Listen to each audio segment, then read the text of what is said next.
Welcome to Milan Recording Studios. My name is James Pavel Chakras, and this is the very first official video on the official Milan Recording Studios YouTube channel. Now, before I get started with today's awesome video, what I want to do is give a huge thank you to all of the subscribers who have followed this channel. I mentioned this channel on my Piano Forever channel, and 300 of you so far have actually come over and followed this channel without me even uploading a single video. By the time this video comes out, there'll probably be more than 300, so I'll post a little screenshot right now of my channel with no content, but yet I have almost 300 subscribers. So thank you all very much for having faith in me and deciding to subscribe to this channel. Now, one thing I didn't mention in my previous video mentioning this channel is that you might want to hit the notification bell if you haven't already to be informed of my future uploads, because I will be posting more things in the future. They probably won't be as regular and as frequent as on the Piano Forever channel, but I still will be posting cool videos on the Milan Recording Studios, especially once we get things up and rolling and I get some access to some really fantastic talent. I think in the future you're going to be seeing some really phenomenal musicians from all walks of life coming into the studio and doing some videos with me. And in some of these videos, I probably won't even be the main focus of the videos. I might be in the background playing a background instrument while they take the lead. It might be really, really cool, and I think that you guys might enjoy some of the content that I plan on doing in the future.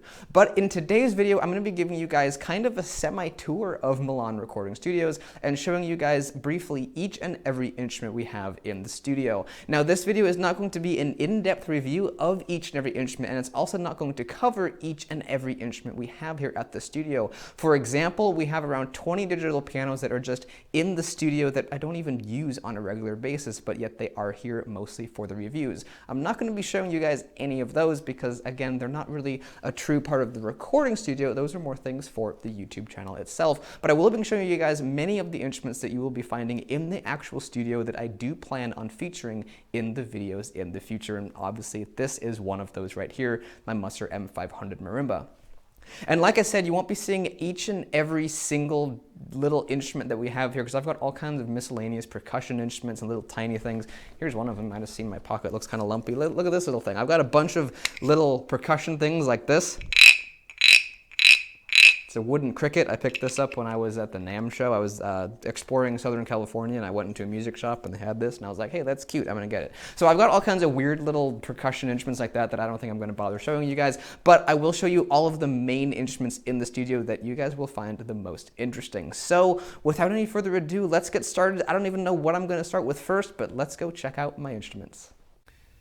Before I even get started talking about the musical instruments in the studio, I think I first should start talking about what helped me move my musical equipment from California to Tennessee. As some of you may know, I used to live in California and then decided to start my recording studio in Tennessee. So what did I use to help move my equipment from the West Coast to Tennessee?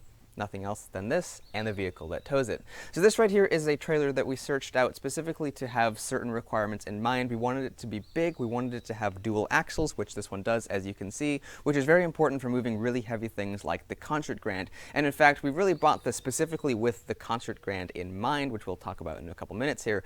But basically, having pianos moved nationally is kind of dodgy and often going to go wrong from our experiences. And so we figured it would be best to have someone load the piano into the trailer, have us move the trailer across the country, and then have someone unload the piano from the trailer to the studio, which meant moving it about a total of maybe 100 feet maximum in either side of the trip. So that, I think, definitely minimized the damages to the piano. Otherwise, who knows what would have happened to the thing. So this is a pretty decent trailer. I mean, as far as the build quality is concerned, it's really not the best, but it definitely does do the job of moving equipment across the country. And everything that we've moved in this trailer has stayed completely safe, 100%. So none of our equipment got damaged at all, which I think is honestly pretty amazing. We, of course, do a really good job of packaging it. We use, furniture blankets and this wrapping material to go around it and secure the furniture blankets in place. And then we use this thing called E-Track, which I'll show you in a second here, which helps to secure things to the side of the trailer and really makes things super, super secure. Let's go check that out. A few other important things about this trailer are found here in the back, and one of those is this ramp, which makes it super, super easy to move things into the back of the trailer. It's very sturdy, it's very durable, and these little cables here make it very easy to raise and lower the gate. The gate itself is very, very heavy, but these cables make it seem like it weighs nothing, which is fantastic. Now, another thing that's really great here is if you notice how low the trailer is to the ground, and you probably saw that in the very beginning of the clip here. When you have a lot of professional people move furniture or musical equipment, a lot of the times they'll use a semi-truck, which part of that is great because you got a load of cargo space on the inside. But one downside to a semi-truck is that the bed of it, the back of it, is like something like this high off the ground. It's very high off the ground. Maybe that's not quite the right height, but it's pretty tall. And there's a lot of things that theoretically can go wrong when you're moving furniture or equipment up off the ground and into something that high. For example, a lot of people use a lift gate, and lift gates theoretically can fail. I've heard of pianos falling off of lift gates. I've heard of lift gates failing and dropping equipment onto the ground. Things can go wrong. But here, there's very little that can go wrong. You just roll whatever you're moving into the trailer. And that's how simple it is. So the lowness of this trailer makes it very, very handy as well. And another thing that's really great for loading is the lights on the inside. You've got a few lights on the inside. Some of them aren't working, not sure why. But on the back here is probably one of the most important ones, and you can see these big square lights that are really handy for lighting up this gate here when you are loading at night. And that is, they do a fantastic job. They cover this whole area with beautiful white LED light, and it's really fantastic for loading at night. But probably one of the most important things from moving things is found on the inside, and that's the E-track, so let's go check it out. So this here is E-track, and it doesn't look as exciting as I might have made it sound like it is, but honestly it's pretty fantastic. The way this works, and I don't have the belts right here so I can't really show you, but the way it works is you have these E-track belts, and these will clip into this little metal brace here. And then you have one side of the belt that clips in here, you wrap it around something that you set against the wall, and then you clip the other side of it onto the other side of whatever you want to secure to the wall. Once you tighten that up, and you can do another one down here in the bottom for extra safety, and you could even do one diagonal and another one going the other way, so you can make it really secure. Once that's all in place, whatever you've got bolted to the wall, whether it's furniture or whether it's musical equipment like we had, it's not going anywhere, and it's super, super secure. On the road, you might want to come in here and make sure they're staying tight, because things can get loose as they go down the road, but we didn't have any major issues with that, and everything we moved in this trailer stayed super, super safe and secure, both thanks to the way we wrapped it with furniture blankets and this plastic, stretchy, sticky wrap stuff, and the E-track. So it's pretty awesome, and it's really, really fantastic. We had this installed on the trailer custom, and it was probably one of the best things we did to this trailer. I think the first instruments we'll cover in today's video are going to be the acoustic pianos, and here at Milan Recording Studios we have two of them. The one that you'll probably see most often on the channel would be the recording piano, and for right now that's a 1995 Steinway D.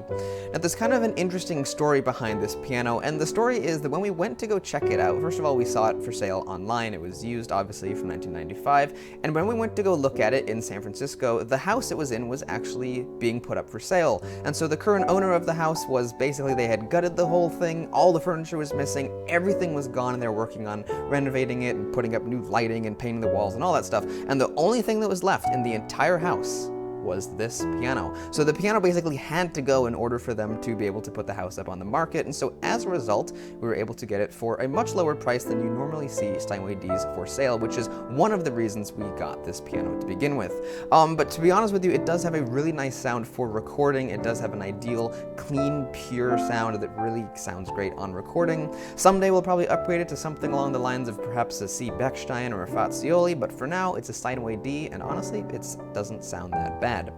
Have a listen to it.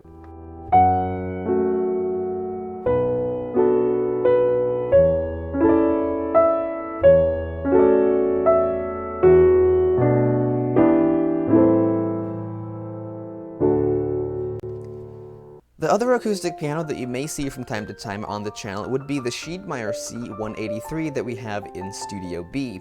This is kind of more of a practice piano than it is a recording piano, but honestly it does have a nice tone as well, and it would work for a secondary recording piano too, and as a result you may see it from time to time here on the here on the channel. This is a kind of an interesting piano because Schiedmeyer isn't a brand that most people think of when they think of pianos. If I say the word piano, you probably think of Steinway or Yamaha, and some people might think of something a little more exotic like Bösendorfer or Fazioli, like I mentioned earlier. But Schiedmeyer certainly isn't one of those brands you'd immediately think of, and that's kind of interesting. So you'd immediately think it's a stencil brand, but in fact it is not a stencil brand. The history behind Schiedmeyer is that Schiedmeyer originally was a German company that began making pianos in the early 1900s, late 1800s. After a while, they kind of transitioned into making celestas, and so later on in their existence, they actually contracted Kawai to make some pianos for them with the Schiedmeier name on them in Japan. So while it may not be a commonly known piano, it's actually a very high-end piano, especially for the price. Schiedmeiers don't have a lot of demand for them. Nobody really knows what they are, at least people who aren't really in the know. So the prices for them aren't very high, and so you get a very high-quality piano for a relatively low price, and that was one of the things that really intrigued me about the Schiedmeier. I also like the action, I also like the sounds, and also it's a very pretty piano. Have a listen to this one.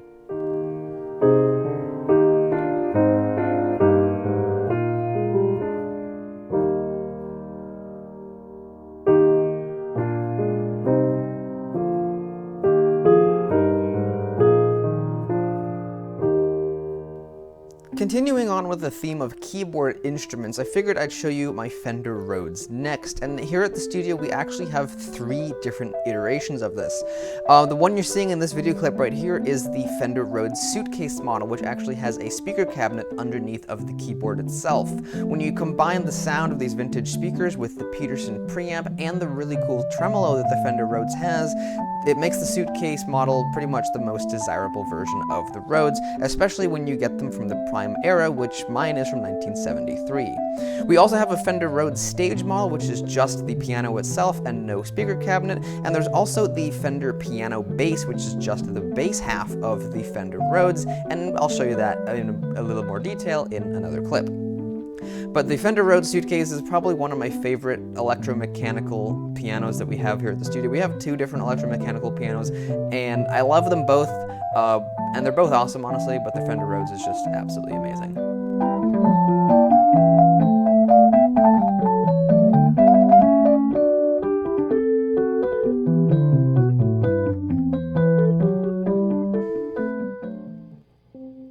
The other electromechanical piano that we have here at Milan Recording Studios is the Wurlitzer 200, which is from 1972. Like I said, I love the sound of the Fender Rhodes, but the sound of the Wurlitzer is also absolutely incredible. Wurlitzer made a few different iterations of their electromechanical piano. My personal favorite of them all is the Wurlitzer 200, which many people do consider to be the best one. Another famous model is the 200A, which is very similar and it has a slightly different sound. It's more cottony and warm, whereas the 200 is more gritty, growly, and just really rich sounding. I personally prefer the sound of the 200, which is why I seeked one out for the studio, and as you can hear in this video clip, it sounds really, really amazing.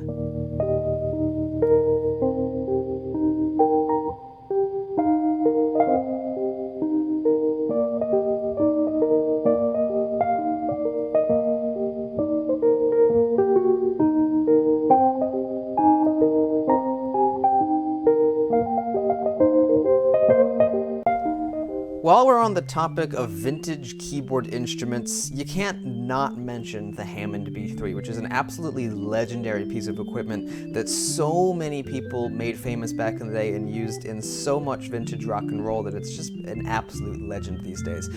So I have a vintage 1965 Hammond B3, which is from one of the prime years for the Hammond B3. Mine is actually in this really cool cherry wood finish with a matching Leslie, and the Leslie speaker alone is one of those things that just makes the Hammond B3 so absolutely amazing. When you spool it up, it just sounds absolutely incredible, and like the tone of the organ itself is amazing, but the Leslie just makes it twice as cool, and it's absolutely just amazing to listen to.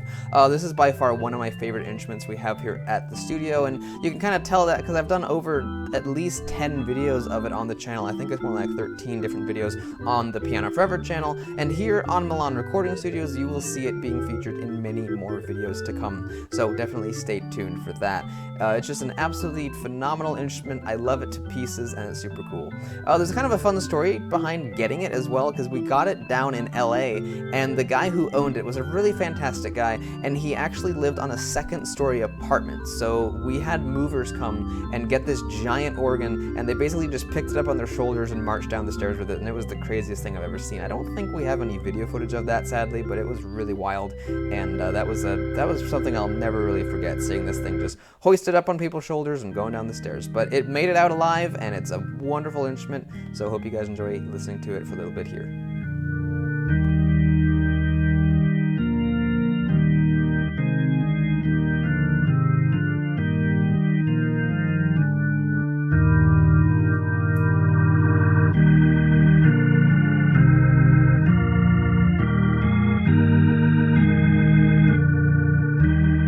The next two instruments that we have here really have nothing at all in common. The one down here on the bottom is the Vox Continental, which is an electronic organ from the 60s. It was kind of like a portable, cheaper alternative to the Hammond organ because it has drawbars, and it attempted to have a similar sound, but really sounds nothing at all like a Hammond, as you could hear. The instrument up on top here is a Fender Rhodes piano bass, which is an electromechanical piano that has mechanical hammers and electromagnetic pickups inside. So, but what do these have in common? Well, next to nothing physically, with the exception of one man in the past who brought them together, and that was none other than Ray Manzarek of the band The Doors. In the 60s, he was pretty much the only person who I've ever really known to use a setup like this. At the time, their band didn't actually have a proper bass player, so when they were on location, they had no bass player. So what Ray Manzarek did, being a keyboardist, is he took this Fender Rhodes piano bass, slapped it on top of the Vox Continental that they were using at the time. They also sometimes would use a Gibson electronic organ at the time sometimes as well, and they came up with this kind of a combo. So you'd have the big, rich, growly bass of this thing mixed with the reedy tones of the Vox Continental, and it's a really unique sound. And in my opinion, these kind of have to always be together. Of course, other bands did use the Vox Continental. The Animals was another one that was very, very popular, and there were other bands too that used the Vox Continental. But the Vox Continental comboed with the piano bass is just a really, really interesting sound that I think should always be together. Sadly, I can't really play much in the way of Doors music because I've run into some copyright problems, so I think I'll just noodle around a little bit and let you guys get a taste of how these two sound.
So that is the sound of the Vox Continental and the Fender Rhodes piano bass. It's a very, very interesting sound, and there you go. That's a quick look at those.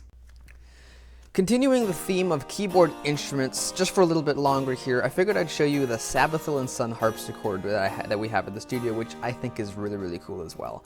I did a video of this on the Piano Forever channel of me discovering it at a music store in Toledo, Ohio, I think it was, and I actually liked it so much that I brought it to the studio and decided to keep it forever. And so I think it's a really sweet instrument, and there's a couple of reasons why I was so attracted to it.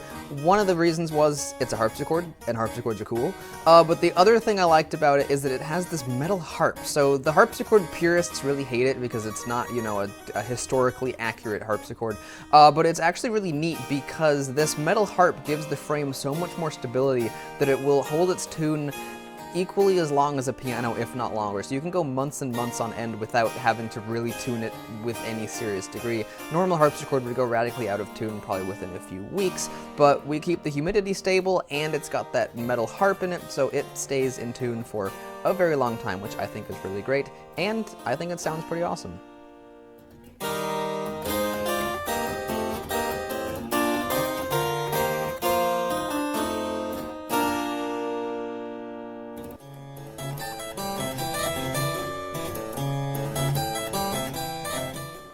While the harpsichord is not an antique instrument, at least mine isn't, mine's from the 1970s, this instrument is a true antique. This is a tiny baby Mason and Hamlin reed organ from the late 1800s, and the main reason I got it is just because it's so stinking cute. It's absolutely adorable. You probably won't see it being used much in music until I get new reeds for it, because It's got the original reeds, they are old, and they've been filed a lot to keep it in tune, and so as a result, the pitch of the organ is a lot higher than it originally would have been. It originally was supposed to be at 440 hertz, now it's up around like 452, so it doesn't work well with any other instrument in the studio, but I got it just because it's absolutely adorable, and maybe someday I'll get new reeds. I think they still make them. I think you can buy them through specialty shops, so maybe one day I'll get new reeds and put 440 hertz reeds in it and make it be able to be played with other instruments, but for now, it's just a tiny, adorable reed organ that I like taking around to random places and playing it in public.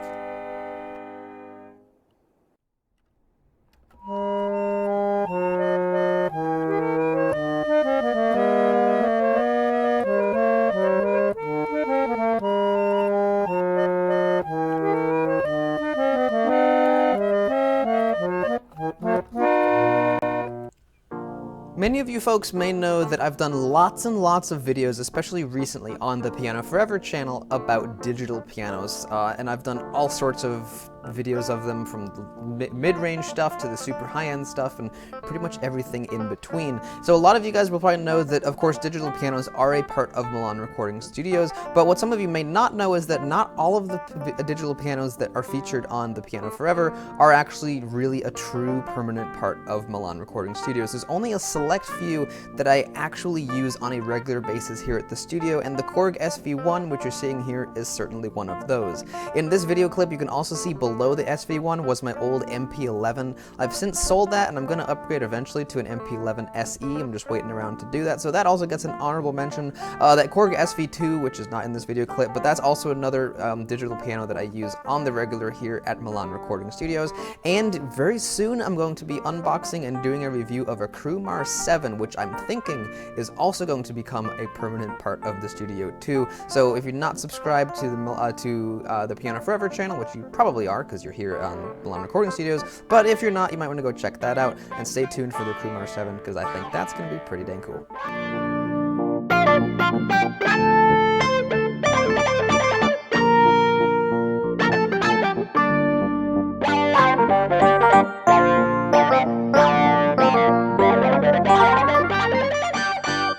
With all the keyboard instruments finally out of the way, now it's time to move on to the percussion category of instruments we have here. And of all the percussion instruments that can be found at Milan Recording Studios, probably the one people will be the most familiar with would be this drum set. This here is my 1977 Ludwig drum kit, and it includes some of the vintage Zildjian cymbals that originally came with it as well. It's a really, really fantastic drum set, and I absolutely love it. For some reason, it doesn't really make it into my videos all that often, you know, as much as other instruments do, but it's still a really, really wonderful drum set, and that's why I'm using a several-year-old video clip here from back when I used to live in California. At the time, I was working on some cover, and this was the drum track to said cover, and it sounds pretty nice, so have a listen to it.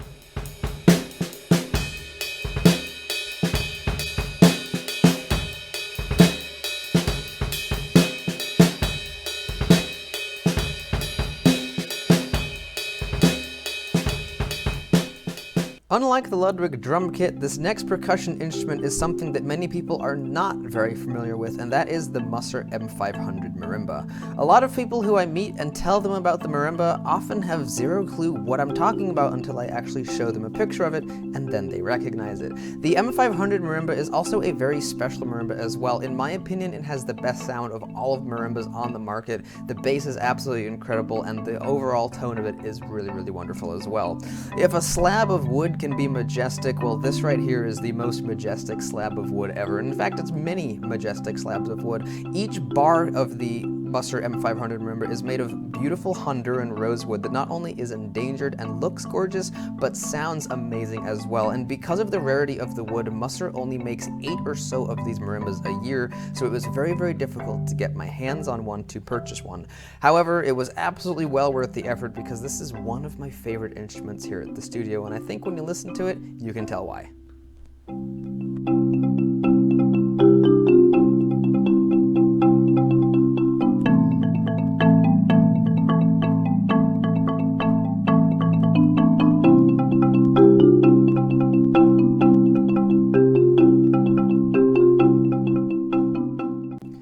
Now, we've already talked about the Steinway D in this video, and we've also already talked about the 1973 Fender Rhodes, but we have not talked about this yet. This is a set of Deegan orchestral chimes, and in a couple of moments here we'll also see something that we haven't discussed in this video yet. There it is. That's the Musser M75 vibraphone. Now, these are two percussion instruments that, like I said, I haven't mentioned yet, so I thought I'd discuss them while we listen to this clip here.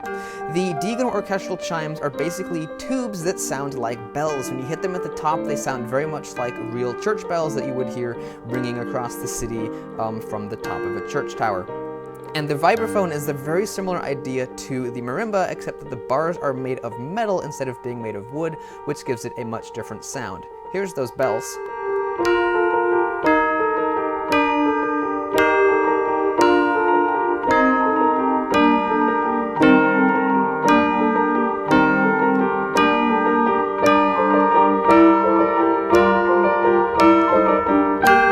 If you listened very closely in there, you might have also been able to hear the vibraphone as well. It's a bit buried in the mix. I made it be more of a very subtle background instrument.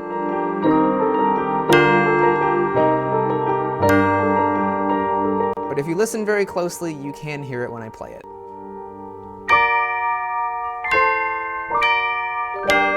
So those are a couple of percussion instruments I hadn't mentioned yet. So I hope you guys enjoyed that little look at them.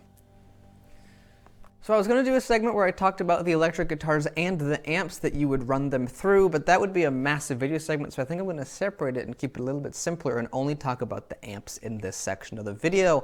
I'm going to start off from biggest to smallest. The biggest one over here is the Bassman amp, which I'm going to actually talk about more in a little bit here. This guy's from 1965, and that's all I'm going to say in this video clip. Stick around to know a little bit more about this Bassman.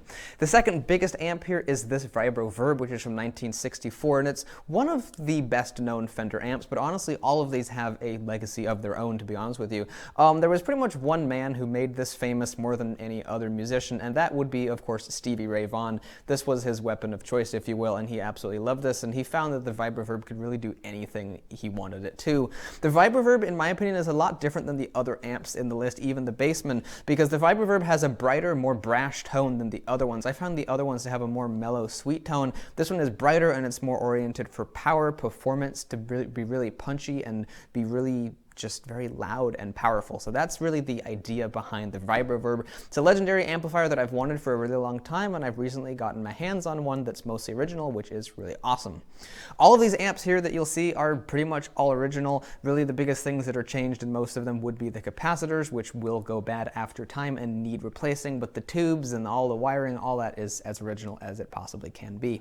The next largest amp is going to be this Vibrolux here, which, unlike the Vibroverb, has a sweet, warm, delicate tone that really is lush and lovely to listen to. The same thing could be said as well for the Deluxe over there, the Deluxe amp over there, and it also has a really sweet tone. It's a little bit smaller than the Vibrolux, so it might be a little bit less ideal for performance, but the Deluxe still was used a lot for being, used live in performance situations. It's an excellent amp for that, but the Vibrolux being a little bit bigger would be also a good choice for that too.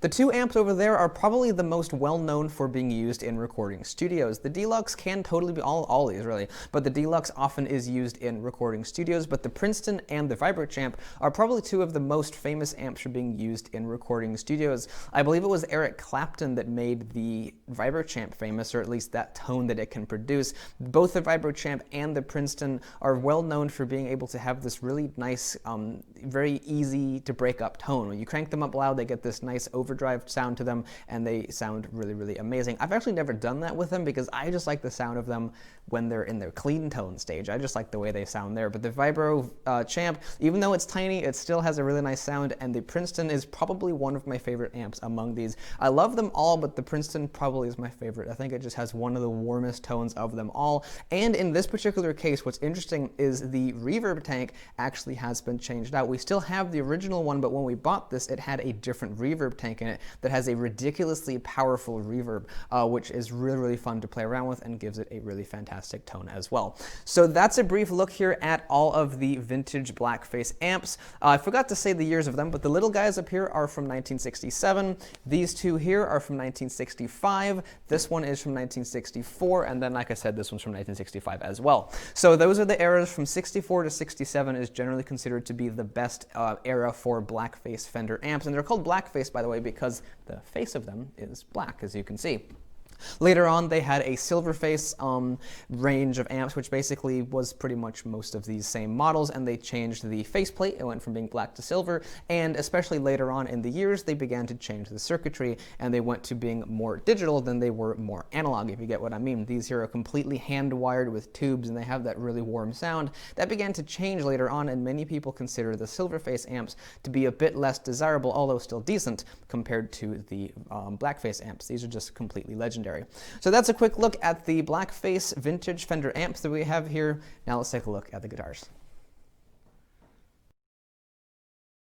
The first electric guitar I figured I'd show you guys is this really cool Telecaster, which if I remember correctly is from the 70s, so it's pretty vintage. It's not one of the super classic ones from the 50s, but it's not too far from that, and honestly, I absolutely love playing this guitar for a few reasons. First of all, I think it looks really cool. It has this kind of a pale yellow, and because of its interesting yellow color scheme, I've actually named it. It's the only guitar I've named, and I've called it Banana Yogurt because the color reminds me of banana-flavored yogurt. But the other reason I like it is because it sounds amazing. It sounds really, really fantastic coming through any of these vintage blackface amps, and that's usually what I play it through. Well, it's really the only thing I play it through, and it sounds absolutely amazing coming through those amps, and it also feels great. It feels really wonderful to play. It's super easy to play, and it's just really fantastic. But probably another reason why I love it a lot is because this actually was my dad's, and about 25 years ago, he actually sold it to a close friend of his who never really played it. He just kept it because he liked it, and he's a fan of guitars, and that friend just kept it, and then never really wanted to get rid of it ever since then. And then a couple years ago, after lots of negotiation and discussion, we were actually able to get this Telecaster back from said friend. So now it's back in our family after being kept safe for about 25 years, and I'm really happy that it's back here once again. It's just a really wonderful guitar, and I absolutely love playing it. Another guitar I figured I'd mention is a Fender Stratocaster, which is not from the 70s. It's a bit newer than that, but honestly, I think it's pretty awesome as well. Again, it's very light and very easy to play as far as the action is concerned. It's very, very light and got a nice low action, very easy to play, fun to bend notes, and of course, it has a much different sound than the Telecaster. The Telecaster is very warm and very fat sounding, and this one here is a little bit more thin and a little bit brighter. It probably would be a very good pairing with the Vibroverb if you want a really bright, punchy sound. And honestly, I think this one looks absolutely spectacular as well. It's got the nice shiny sunburst color, and I think it looks really fantastic too. There's no special story to really tell about this one. It's just a pretty standard Strat, but it's pretty cool too.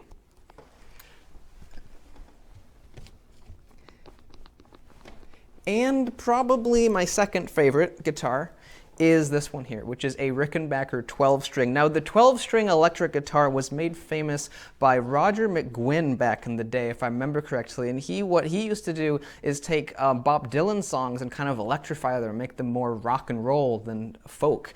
And it's partly because of what Roger McGuinn was doing with Bob Dylan songs and making them electric and making them rock. It's one of the reasons Bob Dylan picked up the electric guitar and moved over to rock and roll is partly because of what Roger McGuinn was doing. So this here is a Rickenbacker 12-string, and again, like I said, it's one of my absolute favorites. You have a lot of control over the tone down here with all these different knobs and switches, and I think it looks incredible. It's honestly probably the coolest looking guitar I have.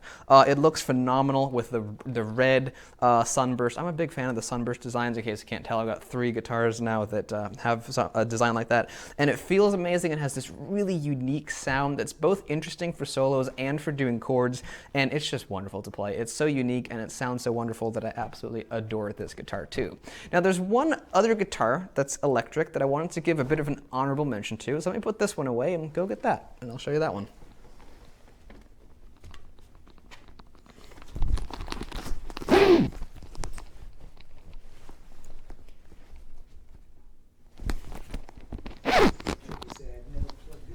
Yep.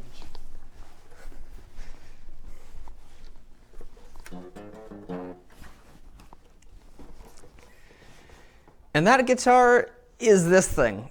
Yeah, so we have this not because it's an actual, like, legitimate musical instrument, but just because it looks cool. And one of these days I'll get around to hanging it up on the wall for real, but for now it's just kind of hanging around the studio. I like to call it the bootleg guitar because, like, technically it's a guitar. It's got pickups and a volume knob, and there's There's an output jack back here too. It's even got strings and you got frets, but it sounds pretty horrible, and I would never plug it into one of my vintage amps because I have no clue what would happen. When I was at the music store, I wanted to plug it in to see what would happen. He said, no, don't plug it into my amps. So I don't know if he knows something that I don't know, but it might hurt them, so I have zero clue. But it honestly just looks pretty cool. The nut of this guitar is actually a bolt, like literally it's a bolt, and then down here is the same story. So it's just kind of cobbled together with whatever this guy had laying around, this little wooden box, and of course the Tennessee license plate. So it's a really weird guitar, and it's nothing you'll probably ever see me use at all in my video. Like I said, I'm not going to be plugging it into my amp, and acoustically it sounds really horrible. It buzzes and flaps all over the place, so you won't be seeing this in any of my videos unless it's in the background on the wall, but just thought I'd show you guys this because I think it's kind of cute. We have a few different acoustic guitars here in the studio, and there's a couple that I will be omitting from this video, but here are my 3 favorites that we have here at the studio, and I think maybe I'll go, well, I don't know about these two. I like both of these pretty equally, but I think this one I like the most out of all the acoustic guitars we have at the studio. And this one here is kind of from an interesting brand that, from my experience, you don't see all that often, and it is made by Norman. So it's made in Canada, actually, and the model of this is the Encore B20, and what makes this really cool is the fact that this one has a Fishman pickup in it. So this thing sounds incredible running through, again, any of these vintage amps. It sounds phenomenal, and by itself, just acoustically, it sounds really wonderful too. I don't play these on a daily basis, so right now they're actually not in tune, otherwise I'd strum a few chords on it, but you gotta believe me that this guitar honestly sounds amazing. It's got a really big body, so it has a really full sound, and again, the Fishman pickup just sounds amazing running through these vintage amps. It's by far my favorite acoustic guitar to play, and for a while I was practicing exclusively on this one because it's really wonderful to play. Now, these next 2 guitars actually have a bit of an interesting story. This one really doesn't. It's just a guitar that I bought. But these ones here actually have a bit of an interesting story. Now, if I pick this up and I show this to you, right, you'd probably say that it looks like a Martin, and you would be correct that it does look like a Martin, right down to the shape of the logo up here. But in fact, this is not a Martin, but it is in fact a Takamine, made in Japan back in the 70s. And so this was kind of an interesting story. This is the Model 340, and this was a 6-string acoustic guitar made by Takamine in the 70s. Now, Takamine basically, from my understanding, reverse engineered a Martin of this same size. And as a result, they put so much effort into reverse engineering and copying the Martin that some people believe that these Takamines, which are an incredibly underrated guitar by the way, some people believe that these guitars are in fact better than the Martins they were copying. I wouldn't go so far as to say that, but I would say that these are an incredibly good guitar, especially for their value. I have 2 of these, by the way. I have 2 Takamine 340s. I've left the other one out because it literally looks the exact same. One of them has some pretty worn frets and the other one doesn't, and part of that is because the Takamine was a little bit cheaper than the Martin it was that it did copy. And the reason that people played these so much is because it's a little more affordable, but yet it's an incredibly good guitar. So if you pay a little bit less for something, you kind of want to use it a bit more than if you pay several $1000s for a really high-end Martin. You probably don't want to wear it out too quickly. Takamine, though, is a little bit lesser known brand, and a lot of people really enjoyed playing them. No exception to me. I think this, as well as my other 340, have a fantastic sound, and they also look really cool too. From across the room, you go, oh, it's a Martin, and then you walk over and you go, whoops, nope, it's a Takamine. Excuse me, bumping the amp there. But so this is a pretty cool instrument with a very interesting story, and so that's the Takamine Model 340. And once again, I've got 2 of these, but I'm only showing you one because they're both basically the same thing. Now this guy here also, if I showed it to you, you'd say, oh, hey, look, it's a 12-string Martin. Nope, it's another Takamine, but this one here is actually a 12-string model. These are a bit harder to find, and once again, this one has a phenomenal sound.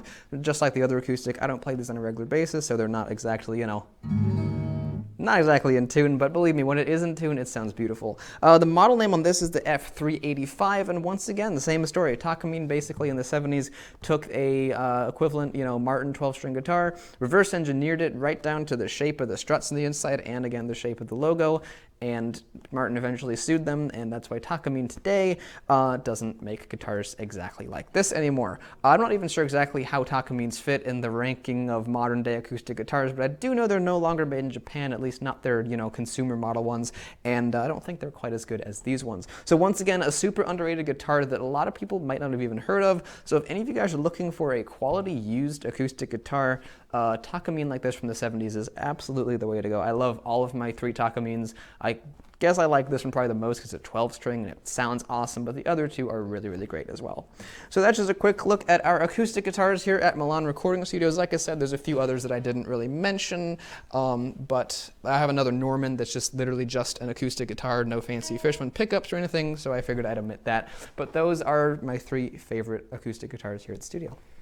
So now I think it's time to talk about our bass guitars and the equipment for the bass guitars here at Milan Recording Studios. And first I'm going to talk about the amps, and then I'll talk about the bass guitars, including this cool one that I'm holding. So first of all, in regards to the amplifiers, as you can see, we have 3 different amplifiers. Behind me we have a 1965 Fender Bassman that recently was restored by D-Lab Electronics on YouTube. And before then it was completely original, and he went through and fixed some caps, made it a lot quieter, and it sounds really amazing. And then to the right and to the left of me, or vice versa on the screen, are 2 Roland KC350s. Now a lot of people kind of like to talk smack about these and say that they're not actually that great, but I would like to tell a fun little story about the Roland KC350s. I was looking for a case for one of these so I could safely move mine across country, back when I only had one of these. As you can see, now I have 2. And I was looking around on Craigslist and I saw this old beat up case for a Roland KC350, and the outside of it was really not in that great of shape, but structurally it was perfect, and it was made specifically for a KC350, so I went and bought it, and it was cheap. When I went and bought it, I was talking to the guy who owned it, and he actually was on tour with Merle Haggard for 17 years, and for, I assume, most of those 17 years, what was one of the things he had with him? A Roland KC350 in that case. So if a Roland KC350 is good enough for Merle Haggard, well, I think it's good enough for Milan Recording Studios as well, and I like them enough that I have 2 of them. They're pretty decent for working here in the studio as well. You probably wouldn't want to mic them too much. If you're recording a digital piano, you'd probably want to use the direct line outputs from the digital piano, but for listening to it and monitoring the piano, these are perfectly fine for that, and they're also pretty adequate for running a bass guitar through as well. They're pretty versatile, which I like about them as well. And as you can see, I've got 2 of them. If I ever need to go on location, whether it's with a bass guitar or with a digital piano, I'm going to be bringing a Roland KC350. I think they're really great for on-location work. The Bassman, I think, is going to stay here at the studio. If I ever get a second one, maybe I'd take the second one if it was a little more beat up on location, but I think the Bassman is going to be more for a recording studio amplifier, and these are going to be for on location. That's about everything I wanted to discuss here with the amp, so now let's move on to the guitars, and let's talk about this one here. So this guy is probably my favorite bass guitar that I own at the moment. I have 4, you can see the other 3 over there, and I'll talk about them too, of course, but this here is my favorite bass guitar that I own, and it's kind of interesting because it's not made by Fender, Gibson, or any of the other big name brands that you'd associate with bass guitars. This one was made by Martin. Yeah, Martin, the company that's most famous for making acoustic guitars, and they're very well known for that. But during the 70s, for a few years, not for very long, they actually made bass guitars, and they were pretty underappreciated. People expected, because Martin is so good at making acoustic guitars, people expected their electric guitars to be phenomenal and to be out of this world and to be revolutionary, and they weren't. They were pretty standard. They didn't have any fancy new features or any crazy new components. They were just bass guitars, and they also made electric guitars at the same time. But they were good bass guitars, and I assume the electric guitars were good too. There's also a fun story about this that I'll briefly tell you. A few years ago, I was at a music shop playing with a bass guitarist in Sacramento, California, and there was one of these, not this exact one, but the same idea, hanging up on the wall, and during one of our little breaks, the bass guitarist went over and plucked it off the wall and started playing with it, and he was impressed. He really, really liked it, and I thought he was a good bassist, so that made me think, if he likes it, I want one too, and I played it, and I really liked that one too. A few weeks later, we went in there, and apparently it had been stolen, sadly, so I wasn't able to buy that specific one. But looking around on eBay, I was able to find this one, which actually came with the original case, which is pretty cool. And during this time, during the 70s, when Martin first started making these, they were making them in extremely limited numbers. They were literally making them one by one. So this basically is a hand-assembled instrument from Martin that really is an amazing bass. The looks of it maybe are a little bit dated with the wood and what some people like to, they call these little stripes here on the thing. I've heard some people call them a hippie sandwich, which is kind of funny. But it's kind of a dated look. I personally like it. I think it looks pretty cool. You can see the back of it too. You can get a better look at the stripes of wood there. I think it looks really cool. But even more than the looks, though, I think it plays and sounds absolutely amazing. The feel of it is phenomenal. I like the feel of it more than any of my other 3 basses, although they're all pretty decent. And honestly, it's just my favorite bass. I love the way it sounds, and I love the way it plays. So that is the Martin bass, and the serial number on it, by the way, is 1546. So it's a pretty low serial number. And before I move on to the next guitar, one thing I wanted to say is that one way you can figure out sort of the age of these and how early they were made, aside from the serial number, is that the pickups here are black. Later on, they made these in more numbers, they made them in batches, and at that point, they were making the pickups were white. They were using something different. But in the very early days, they were using black pickups. So there you go. Let's move on to another guitar. The next bass here is this Ibanez Roadstar 2, and this one here is kind of interesting because in some ways it's completely ordinary and there's nothing special about it. But at the same time, it's actually quite special, and there's a few things interesting about it. The first thing I wanted to mention here is that a lot of people on the channel like to come on and say that they can't find good deals in musical instruments. And a lot of the times I say that I can, and people say, how do you do it? It's not possible. Well, it definitely is possible, because I got this guitar, which is pretty well known for being quite decent, for $100. That's it. I found this at a pawn shop back in California many years ago, and I was just looking at it, and I saw the name Ibanez, and I thought, yeah, it's probably pretty good. So I picked it up and held it to my ear and played a few notes, and I was like, it sounds really good, and I like the way it feels. Then I flipped it over, and I saw on the back here it says made in Japan, and I was like, okay, that explains everything. So the story behind this, not only did I get it for $100 at a hawk shop, but also this is actually from the lawsuit era of Ibanez. So at the time, Ibanez was really aggressively going after the Fender P-bass look, and if you take a look at the front of it, you can see that it's extremely heavily inspired by the Fender P-bass. The pick guard is the exact same shape. The color scheme is identical to one of the color schemes Fender would have used. Not that that's really important, but what's really important though is the layout of the knobs, among other things. It's the exact same positioning that you would find on a Fender P-bass. So Fender, of course, actually went after Ibanez and made them change the designs, but at the time, Ibanez was making really, really amazing guitars, and this was one of them. I mean, okay, I wouldn't say really amazing, but dollar to dollar, this is my best bass I have. Is it the best as far as quality is concerned? Playability? No, but for the price, I'd say it's definitely the best. And for playability and for sound, it's honestly pretty great. For $100, you really couldn't go wrong at all, and I like it. I think it's really great. Even though, like I said, it's technically not the best bass, I don't think it plays anywhere near as good as that Martin bass does. I just can't bring myself to get rid of it. If I ever go on tour and somebody needs a bass guitar, this will be the one I give them, because I don't really mind, you know, what happens to it. It feels great, it plays great, and I like it. I think it's nice. One of my other favorite bass guitars at Milan Recording Studios is this one right here, which is kind of an interesting thing. If you take a look at it, you'll see that it's a P bass, but it's also fretless, which is an interesting combo you don't usually see.